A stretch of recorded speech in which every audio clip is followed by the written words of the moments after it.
Okay, we're up. Okay, ladies and gentlemen, good evening to those watching via the interwebs.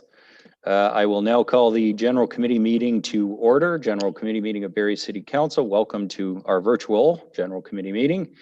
Due to the COVID-19 physical distancing measures and the order in council restricting gathering, of course, we are continuing to practice distancing. So our councillors are joining from home around the city or other locations around the city, and the executive management team and city clerk are also participating via video conference.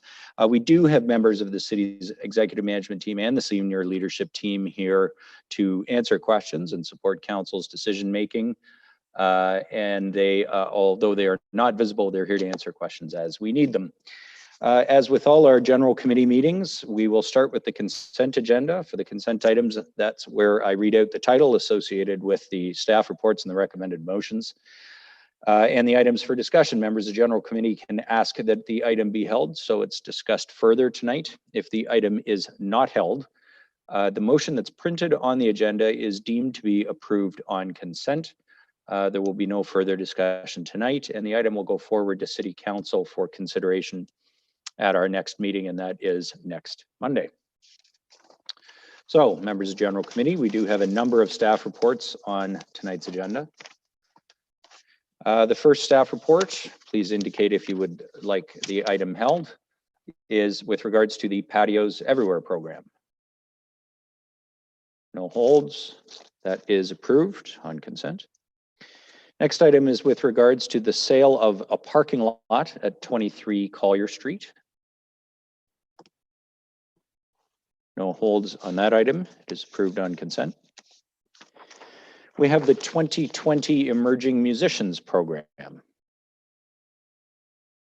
No holds on that staff report. That is approved as well.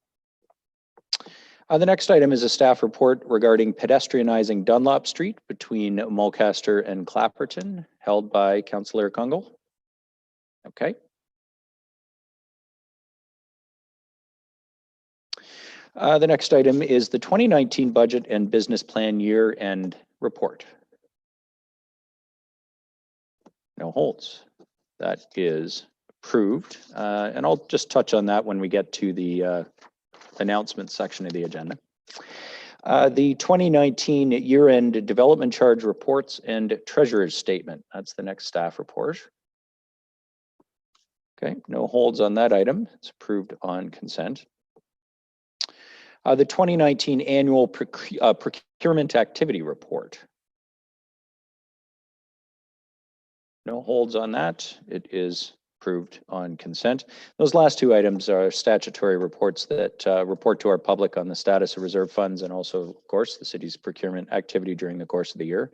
This next one as well is an annual report, and that is the year-end cash in lieu of parkland report and treasurer's statement. No holds on that. It is approved on consent. Next, we have the 2020 tax ratios and capping policies. No holds. That is approved. Thank you for that, members of General Committee. Next, we have an item on acquisition of property for various infrastructure projects in wards 2 and 8. If nobody's going to hold that, I'll just ask that somebody hold it for me. There is a couple of questions I wanted to ask for the public there. Thanks, Councillor Kungle. I would just be putting it on the floor as printed. The next item is with regards to the city center outdoor patio fees, impacts of the Dunlop Street East corridor improvements. If no holds, Councillor Irwin, go ahead. Thank you, Mayor Lehman. I'd just like to declare pecuniary interest. I will not be participating in any vote or discussion on this matter as my father owns a business along this section of Dunlop Street. Thanks. Okay, thank you very much. Madam Clerk, has Councillor Irwin's potential interest been recorded? Yes, Mayor Lehman, it has. Okay, thank you for that. Any other no holds? Okay, that item is approved on consent. The next staff report is with regards to a request from the Barrie Colts / Horsepower Sports and Entertainment Group for relief. No holds on that. It is approved. Next, we have an item on EV, electric vehicle charging stations. No holds on that item. It is approved on consent. Finally, we have an item for discussion placed by Councillor McCann. It is with regards to parking restrictions at Wilkins Beach. No holds on that item. It is approved on consent. Okay. So we have two items that were held. The first item that was held is with regards to pedestrianizing Dunlop between Mulcaster and Clapperton. Councillor Aylwin, did you want to go ahead there first? Thank you, Mayor Lehman. I will be declaring a pecuniary interest, a conflict on this issue, and I won't be participating in the vote or discussion as my father owns a business on this section of Dunlop Street. See you in a bit. Thank you very much. Same matter as last time. Madam Clerk, has Councillor Aylwin's potential or pecuniary interest been recorded? Yes, Mayor Lehman, it has. Okay, great. Thank you very much. Thanks, Councillor Aylwin. Councillor Congo, you held the item. Go ahead. Thank you. Through you, Mayor Lehman, to Ms. Miller. I was hoping to ask two questions. In particular, the report talks a bit about pedestrian and cyclists. Some of the streetscape initiatives refer more so to amenities that have been provided to support pedestrians. I wanted to ask a bit about, as it will be a bit more of a constricted area, that we make pedestrian and bike friendly. Is there a consideration for bike racks to be located there? And or should we believe that there are bike racks? Is there a way in which we will be communicating where they are, either mapping them or through our website so individuals can plan on where to access routes into Dunlop? Further, I can hold there for that quick comment or to take back for consideration around planning to engage cyclists in using the pedestrian friendly route should it be approved. Ms. Miller. Thank you for the question, Councillor Congo, through you, Mayor Lehman. We are still working out a number of the implementation plans that will be required to operationalize this initiative. Thank you for the suggestion about bicycle racks. They are not specifically incorporated at this point in time, but I will work with staff to determine whether or not we can locate some and determine whether they would be best located. And I would be happy to report back if council decides to proceed with this initiative.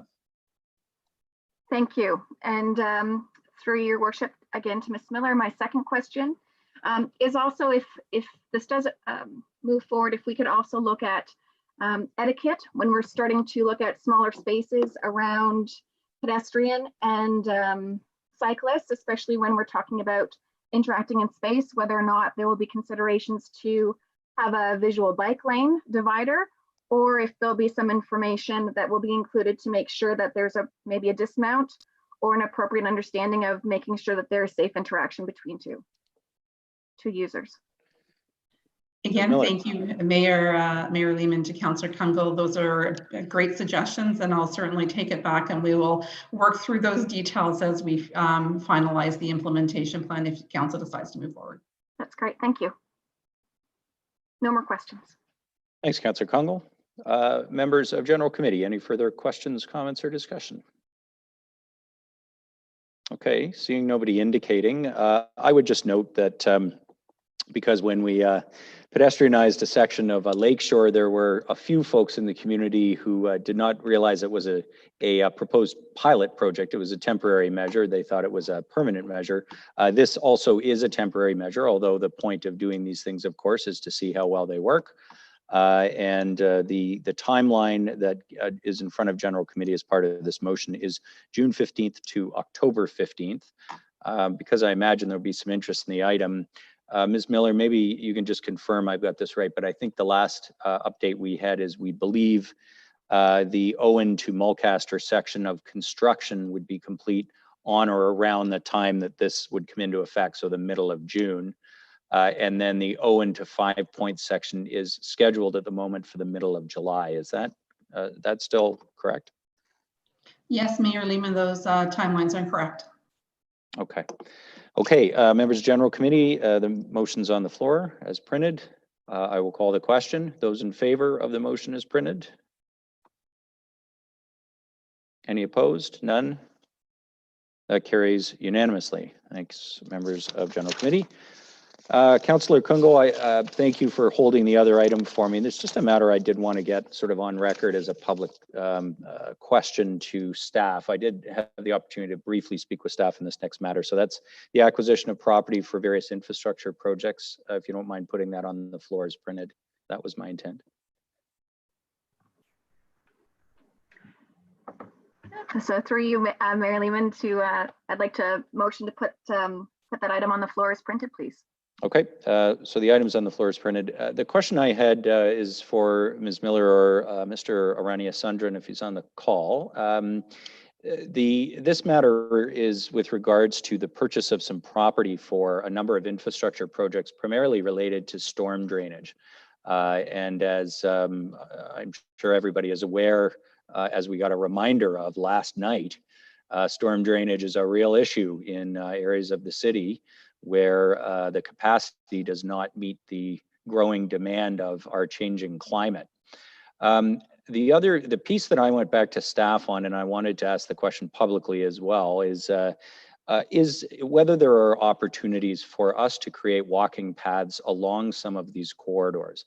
It's long been a hope of mine that as the city acquired property interests along the creeks that lead to Kempenfelt Bay, we would be able to use those corridors to create new walking paths to connect the neighborhoods around our bay to the bay. We have some incredible ones. If you think about Wilkins Walk, the connection from through the southeast up past Big Bay Point Road all the way down to Wilkins Beach. If you think about some of the other paths that exist in newer parts of the city where those trails were able to be either built when the subdivisions were built or connected later, as was done with the Trans-Canada Trail through Huronia Road area as well. In our older neighborhoods, that hasn't been possible, and this is to me, a sort of once in a generation opportunity for us to potentially do that. The staff report did not envision that. Unfortunately, and that's my own fault, there wasn't enough time before today's meeting to craft something for General Committee's consideration. But I did want to raise the matter today because I think before we give this final approval, we should look at the potential to do that. There are some parcels here which connect neighborhoods close to the downtown or close to the bay, excuse me, to the waterfront. And if we're going to have either an easement or a property taking along the creek, it would be great if in that setback from the floodplain, it would be possible to create some public access. It won't always be appropriate. It won't always be possible, either due to property constraints or because, it's too private an area. It may just not be possible. But let's look at it before we finalize this. So all of that was my comment. My question to Mr. Arania Sundran is, should General Committee at Council choose to give additional direction to do that? Are we significantly delaying projects which staff feel we would be proceeding with urgently? And because you don't want to mess around, as we saw last night, with urgently needed storm control measures. So Mr. Arania Sundran, is there any leeway here? Do we have enough time to consider that? Or are some of these acquisitions needed urgently? Mayor Lehman, definitely, I think that's something that we can consider if council provides us with the necessary direction. I don't think the project schedule will be an issue.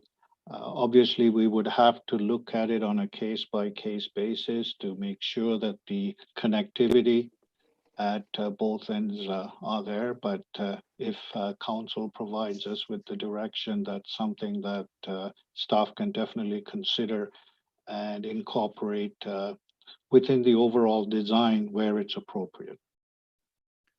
Okay, and I know a follow-up because we did have a quick exchange about this. I mean, one of the issues is that if you go from acquiring a simple interest for a stormwater channel to actually adding, even if it's just a simple pedestrian route, you can trigger the need for an environmental assessment, which triggers a much more substantial planning process.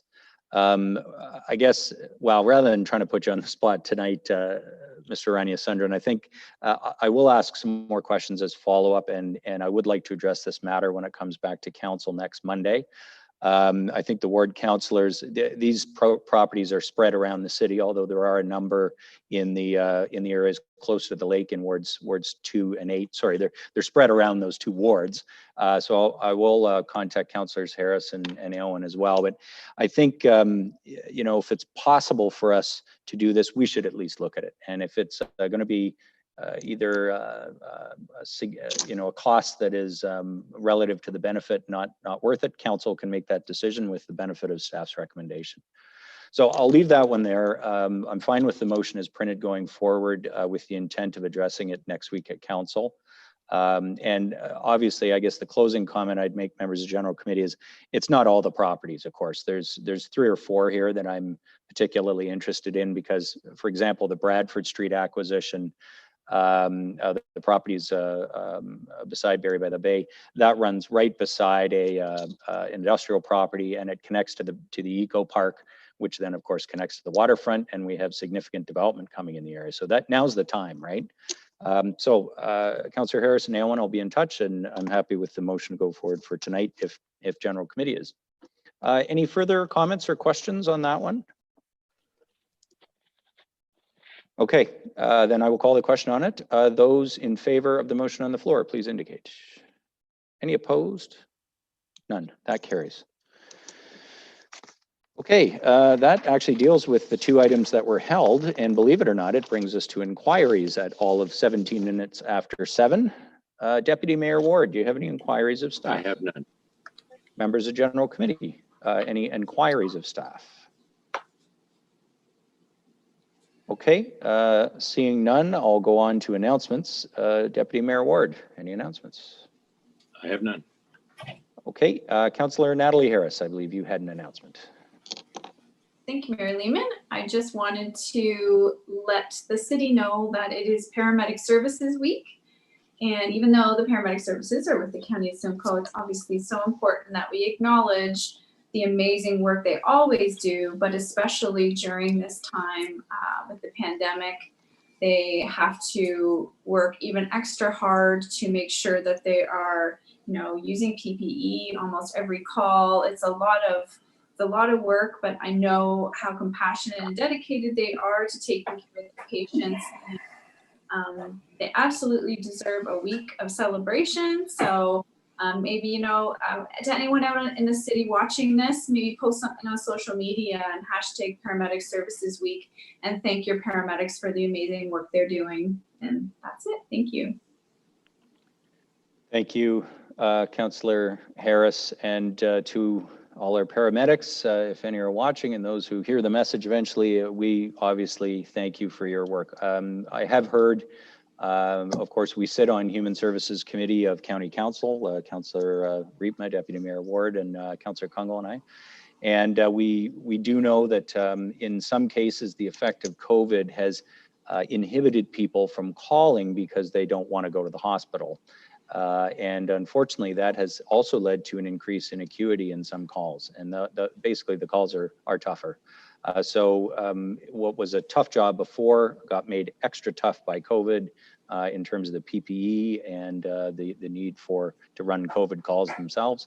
But then it's the knock-on effect as well. A call that has nothing to do with COVID can become much more severe because of the circumstances. So we do appreciate the work of our paramedics so much. Are there others who wish to make announcements? Okay, seeing none, I do have a few, so get comfortable. The annual report was on tonight, the year-end report, and rather than hold it and have discussion during the meeting, because there were no matters in the report that I really felt council needed to address in terms of the dollars, but there are a few things that I really do want to highlight. And really, it's just the high-level story, which is that, you know, we run a corporation that has a $300 million consolidated operating budget. 252 million of that is our tax budget. This year, the year-end report shows that we were expecting revenues of 252. We got a little over 248 because of assessment review decisions that actually cut into the city's property tax revenue. But our savings were equivalent. And I really want to congratulate our staff, the finance department, and our treasurer, Mr. Miller, and the executive management team who are all on this call. We, I think, ended with within $54,000 of revenues meeting expenditures, which is incredible budget performance. And where this matters, folks, is the city's cost of borrowing depends in part on our performance on fiscal management. That affects everybody's taxes. It affects everyone's costs. It affects our ability to do public works. And when our city staff do a great job of managing costs to meet revenues, it benefits everybody, even if it's some math that doesn't get a lot of attention. So I did want to note that because the savings are, and the other reason to note it is for everybody out there who worries about how tax dollars are spent, is ever concerned about whether the city is saving money or spending money in ways they do or don't agree with. This is the report for you in terms of the reporting of annually how every department has performed, how our capital projects performed relative to budget, were they on or under or over budget, and ultimately where did that all shake out in terms of the savings and costs that the city incurs to deliver what we do. So all of that, of course, is on the website in the report, but I didn't want to let that go without saying something because I think in 14 years, that's the closest we've ever come to, after all the changes that happen in a year, revenues and expenditures coming so close to being the same. So thank you to our staff. Other announcements are, as of June 1st, of course, the city will be, when we did announce this last week, it's a road closure, which is never good news, but it's for a great reason. Fairview Road will be closing on June 1st. This is to finish the Harvey Road, Big Bay Point, and Highway 400 crossing project.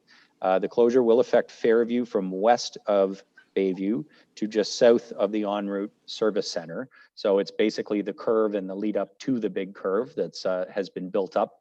That temporary curve will be closed in the lead up to it, and that's to finish the bridge. And we anticipate that to be approximately November when the project will be complete. And of course, that is the key project to trying to unlock some of the traffic in the south end. So that is June 1st, that'll close. The 2020 Canada Day outdoor celebrations have been canceled. Unfortunately, due to the restrictions on large gatherings, we have seen this across the country. We are working on, and Canada Heritage, of course, on behalf of the whole country, is working on a big celebration online.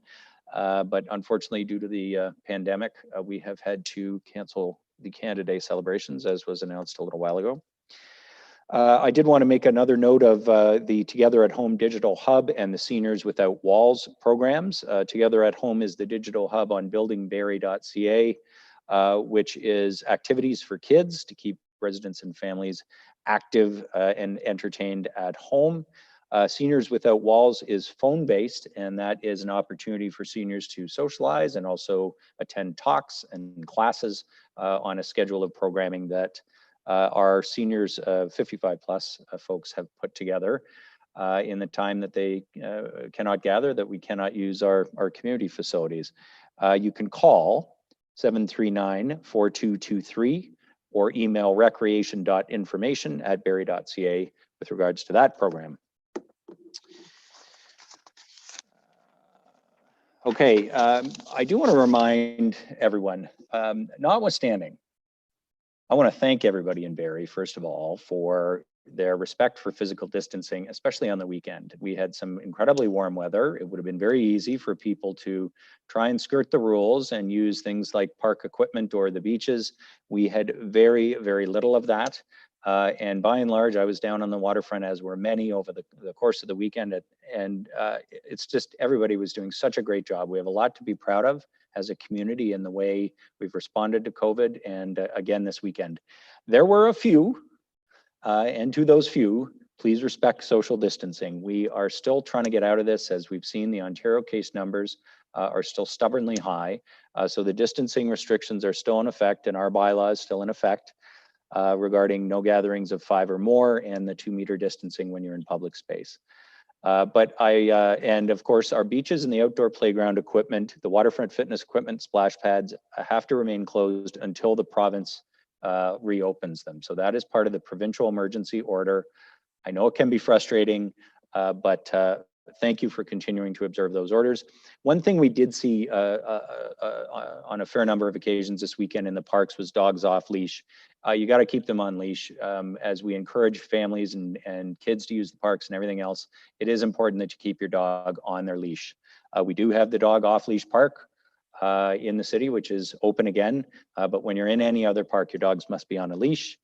And a reminder that the Tiffin boat launch is only for vehicles with trailers. Cars without trailers may be ticketed. Now that the boat launches are in operation, we do need people to use the regular parking lots and observe those signs and not park there if you're not using the launch. Last, if you are organizing a community event or initiative, obviously we can't do anything that encourages gathering, but if you're trying to put something together using a different model, you can always call the city and get some advice on how to do that safely. Call the enforcement line, the 739-4241, or enforcement.services@barrie.ca. Last is an exciting announcement about something we are starting next week. So, as members of General Committee and the public are aware, Council went back to work about 4 weeks into the pandemic. We had a couple of emergency meetings prior to that, but went back to our regular schedule a month ago. What we haven't been able to do yet, because there is a notification period that requires a month's notice, is to hold a public meeting for the Planning Act. And that's how, of course, we let members of the public have a say at the beginning of the process of a planning application, a development application. Our staff have worked out ways to do that in this format. It's always never ideal, but we are all working the way we as best we can. So our first virtual public meeting will be a week tonight, June 1st, and it is regarding a major development proposal, an application for a zoning bylaw amendment at 79 Gowan Street. That's the corner of Gowan and Essa, across from the Allendale GO station. If you want to provide comments, verbal comments at the virtual public meeting, you can register in advance by emailing cityclerks@barrie.ca or by calling. We want to make sure that whether you have the internet or not, you can participate. 730-4220 extension 5500. So that's 730-4220 extension 5500. Call that number during regular office hours prior to June 1st at 12 p.m. So that's noon on the day of the meeting. Once you register, you'll get information from the Legislative Services Branch on how to make your submission in terms of giving us your comments and to participate in the virtual planning meeting. At this point, you will need access to a computer with internet service or a phone. So you can do it through the internet or you can do it by phone, but you need one or the other. We can't have people in person. Of course, you can always make a written submission. So if you wish to do that at any point, you can send it to Legislative and Court Services. But if you want it as part of the consideration in the public meeting, we need that by noon on Monday next week, Monday, June 1st. So anybody can make representation at the meeting. But please, we are encouraging you to do the written submissions and or advance registration. It just helps us with what we're anticipating will be a little longer flow to trying to get everybody who wants to make comments the opportunity to do so.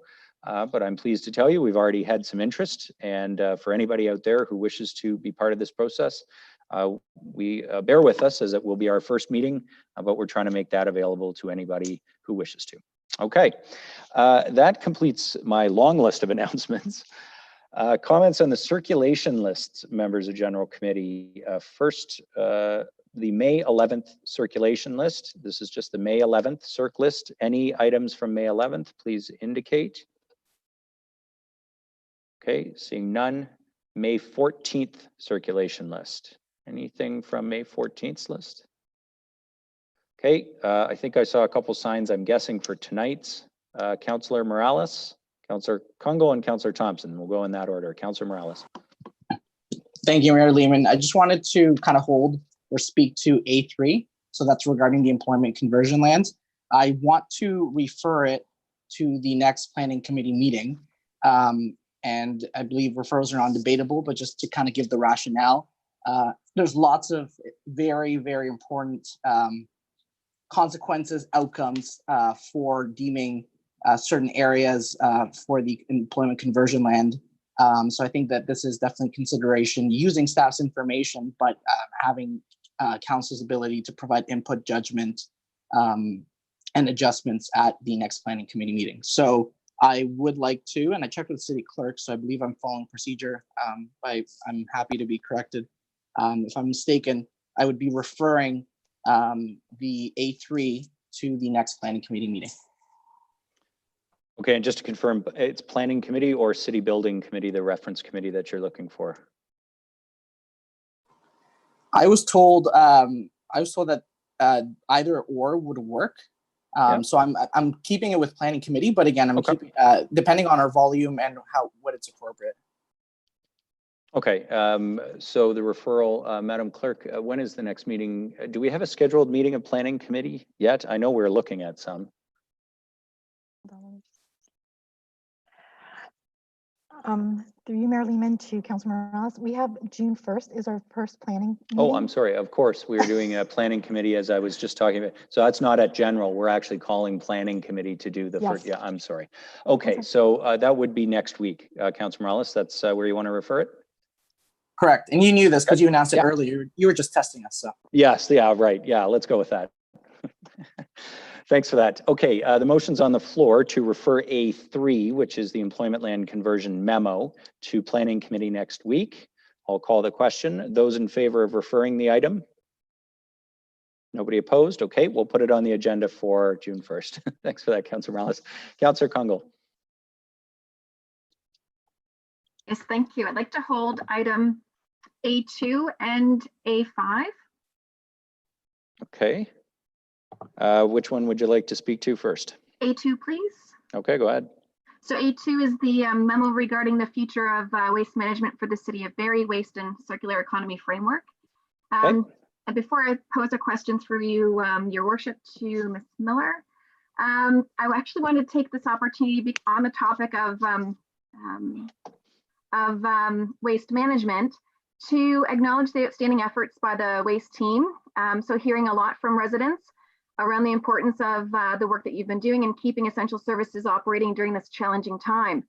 So to those staff supporting curbside services, the recycling program, I'm hearing there's a bag tag crew, and those managing communications, and especially staff that also facilitated some logistics needed for us to reopen the landfill. Thank you. Your broad team effort is greatly appreciated by residents, and you've much to be proud of.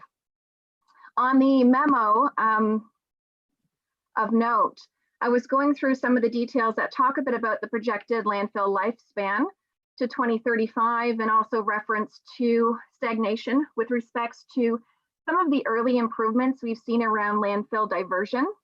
And in particular, our blue box program that was designed, to accept some of the plastics that now we're not seeing are actually included in that process. So I'm excited to see staff coming back with a plan that references policies across 4 pillars from a 2024 timeline. I was hoping through you, Mayor Lehman, to Ms. Miller, if staff could speak to the more recent conversation we've had at the council table around single-use plastics and how that is incorporated, or if that will occur before we see this plan come back in 2024. If you could clarify some of that. I'm hoping, as I know there's been a lot of work within this umbrella, that we're not waiting to see a comprehensive plan, but maybe we can see some progress as we work towards that 2024 timeline. Thanks, Councillor Kungl. I'll ask Andrea Ms. Miller, to comment. Thank you, Mayor Lehman, through you to Councillor Kungl. Certainly, the Blue Box program is in transition. It's still very much fluid as we work with the province to understand that intended legislation and the outcomes for the change that are being proposed. Our staff are very much in the loop on those conversations, but we are still waiting for further direction. We do have your council direction to address the single-use plastics item, and it is my intention that staff will bring some material forward for your consideration much earlier than 2024. Certainly, we expect to have something to you in the fall. That will be a first opportunity for you to give some input. But there are two additional items that are noted in the sort of next steps in the memo. One would be some policy framework, and we expect to bring that to you for your information and some general input in a sort of stakeholder context. And then obviously there will be the action plan that we would be asking for your input on, and all of that will combine to be the overall updated strategy that will be in place well before 2024. Thank you. It's exciting to hear the plan in place and how we might be able to proactively push some policy changes in advance where appropriate. Thank you for your work on that. Thanks, Councillor Kungl. And you'd also wanted to speak to A5, I think. Yes, thank you. A5 regarding the water and wastewater fixed rate credit program update. I wanted to hold that just to make a positive note publicly and to ask a question through you to Mr. Millar. In particular, I'm reading that memo noting that there's been some positive uptake around that fixed rate relief, but also it would be a great opportunity to identify what those timelines are and when they will end for the public. Should they still be interested, or individuals might still benefit from this? They're seeing some hardship from the pandemic, to reach out to Service Barrie either online or by phone. I was hoping, Mr. Millar, you could identify the cycle of the time frame. I believe it's the Friday before the billing cycles, and the last opportunity residents might want to be aware of, and that we as council can promote with our residents. Mr. Miller.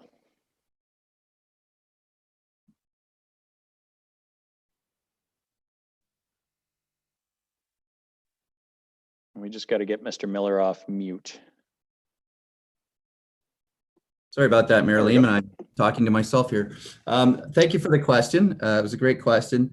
I would, first of all, probably encourage everyone to get there who haven't applied for it and who qualify to kind of get it in as soon as you can, as there is a cap of 500,000.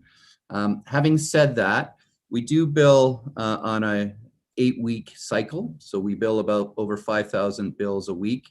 We're just finishing up week 3 of the cycle. So the deadline is almost every Friday. So get it in by this Friday, and you'll, if you qualify, you're guaranteed.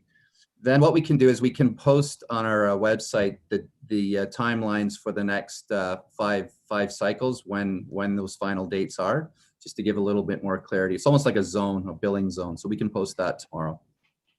Great, thank you. That's appreciated. All right, thanks, Councillor Kungl. Councillor Thompson. Thank you, Mayor Lehman. It was on the late additions. I just wanted to make a comment. You know, this is uncharted waters and we're in pretty tough times. And I just wanted to commend staff, you know, through CAO Prowse for making some really tough decisions at the beginning to offset the costs. And, you know, nobody takes a job in municipal government to lay staff off. That's not, you know, not the norm. And every director and all remaining team members have stepped up. And I'm proud to be a resident of Barrie, also as a councillor, but I just think it was absolutely great leadership on our team to see that. That's all. Thank you. Thanks, Councillor Thompson. And I certainly agree with you. Any other comments, members of General Committee on the CERC list from tonight? Yeah, just to follow up that one, Councillor Thompson, the item that's on the CERC list tonight does refer to the fact that we have had to reduce service levels, and the reality in this country is that municipalities coast to coast have had to make very tough decisions. Some have taken those decisions, others have chosen to wait and hope that things will get better.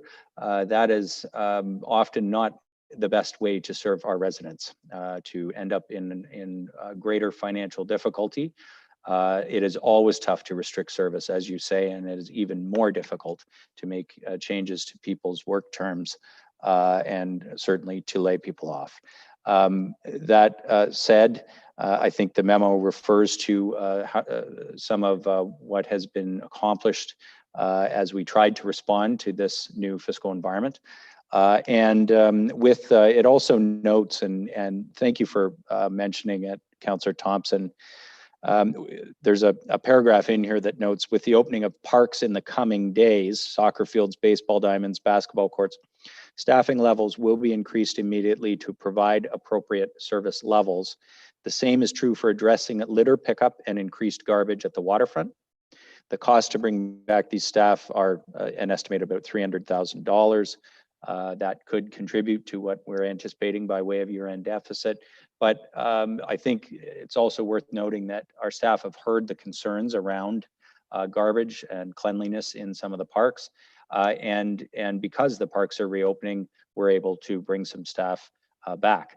Doesn't necessarily mean the revenues to support it are back, and that is why our our fiscal situation is still challenging, as it is with any other municipality. So we continue to call on through all of the municipal organizations, the federal and provincial governments, to step up and support cities and municipalities with their funding concerns. We heard the Mayor of Toronto talking about some of the dire consequences to their service levels if funding is not received. And I think until there is support from the federal and provincial government, you're going to hear a lot more from municipal councillors and mayors across the country as to what the ramifications are. But all of that, not to take away from your comment, Councillor Thompson, which was a thank you to staff for addressing a very difficult situation. Any other comments, members of General Committee? Okay, seeing none, that completes our General Committee agenda. I want to thank all of you. I want to thank those watching online. We will be back. Planning Committee, thanks for the reminder, is June 1st. Next Monday, we'll have Planning Committee and City Council meeting after that. We'll see you all next Monday. Thanks, folks.